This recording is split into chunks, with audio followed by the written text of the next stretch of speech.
অতি লোভের। ফল কখনো ভালো হয় না এবং বুদ্ধি দিয়ে যে কোনো বিপদ থেকে রক্ষা পাওয়া যায়।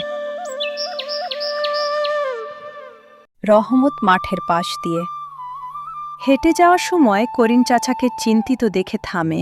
করিম চাচা, আসসালামু আলাইকুম। আজকে আপনাদের সবার মুখ এমন গম্ভীর কেন? কোনো সমস্যা হয়েছে? আর বলিস না রহমত, গ্রামের পাশের ওই শ্মশান ঘাটে এক মস্ত বড় তান্ত্রিক বাবা এসেছেন। তিনি নাকি জাদু বলে রাতারাতি যে কোনো জিনিস দ্বিগুণ করে দিতে পারেন। গ্রামের অনেকেই তাদের জমানো টাকা আর গয়না তাকে দিতে যাচ্ছে। চাচা, রাতারাতি কোনো কিছু দ্বিগুণ করা তো সম্ভব না। এগুলো সব ভণ্ডামি।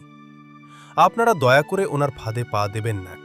আরে না রহমত, তুই ছোট মানুষ, এসব বুঝবি না।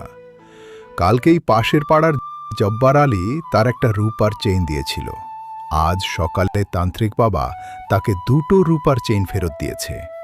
আমি ভাবছি আমার ঘরের শেষ সম্বল জমানো 10,000 টাকাটা ওনাকেই দেব। তাহলে কালকে 20,000 হয়ে যাবে। রহমত মাথা নাড়ায় এবং বুঝতে পারে যে তান্ত্রিকটি আসলে বড় কোনো জালিয়াতির ছক কষছে। শেষে মনে মনে একটা বুদ্ধি খাটায়। উফ, এই সরল গ্রামবাসীদের ঠকানোর ব্যবস্থা করছে ওই ভণ্ড। আমাকেই এর একটা গতি করতে হবে। আচ্ছা চাচা, আপনি যদি জানি তবে আজ সন্ধ্যায় আমিও আপনার সাথে ওই তান্ত্রিকের ডেরায় যাব। তারা দুইজন তান্ত্রিকের ডেরার উদ্দেশ্যে রওনা দেয়।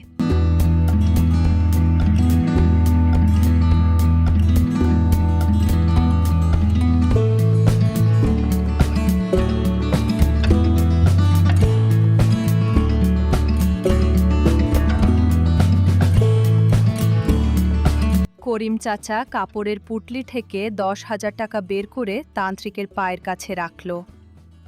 তান্ত্রিক চোখ বন্ধ করে মন্ত্র পড়ার ভান করছে। বৎস করিম, তোমার ভক্তি দেখে আমি অত্যন্ত খুশি হয়েছি। এই নাও তোমার টাকা, আমি এই জাদুর বাক্সে রাখলাম। আগামীকাল ঠিক এই সময় আসবে, 10,000-এর বদলে 20,000 টাকা নিয়ে যাবে। বাবা, আপনার দয়া, আমার বড় উপকার হলো। এবার রহমত সামনে এগিয়ে আসে। তার কাঁধে একটা ছোট বস্তা। সে তান্ত্রিকের সামনে গিয়ে বসে। কে এই বালক? তোমার কি কোনো মনস্কামনা আছে? বাবা, আমি এই গ্রামের একজন সাধারণ রাখাল। আমি শুনেছি আপনি যা পান তাই দ্বিগুণ করে দেন। আমার কাছে টাকা পয়সা নেই, কিন্তু আমার খাটের নিচে লুকানো একটা জিনিস আছে। কি জিনিস বৎস? খুলে বলো। তান্ত্রিক বাবার দরবারে কেউ খালি হাতে ফেরে না। বাবা, আমার কাছে আসল সোনার তৈরি 1 কেজি ওজনের একটি প্রাচীন মূর্তি আছে। আবার পূর্বপুরুষেরা মাটি খুঁড়ে পেয়েছিল। আমি ওটা দ্বিগুণ করতে চাই, কিন্তু সমস্যা হলো। কিন্তু কি বৎস? কোনো দ্বিধা করো না, বাবাকে খুলে বলো।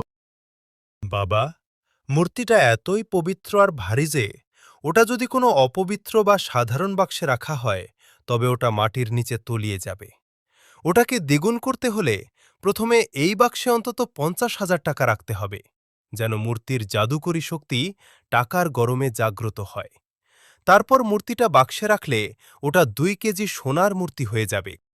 পটলা 1 কেজি সোনা, তার মানে লাখ লাখ টাকা। এই রাখাল তো মহা বোকা। আচ্ছা বৎস, কোনো চিন্তা করো না, এই তান্ত্রিকের কাছে টাকার অভাব নেই। এই পটলা, আমাদের জাদুর বড় বাক্সটা নিয়ে আয়, আর ভক্তদের দেওয়া জমানো 50,000 টাকা ওই বাক্সে রাখ।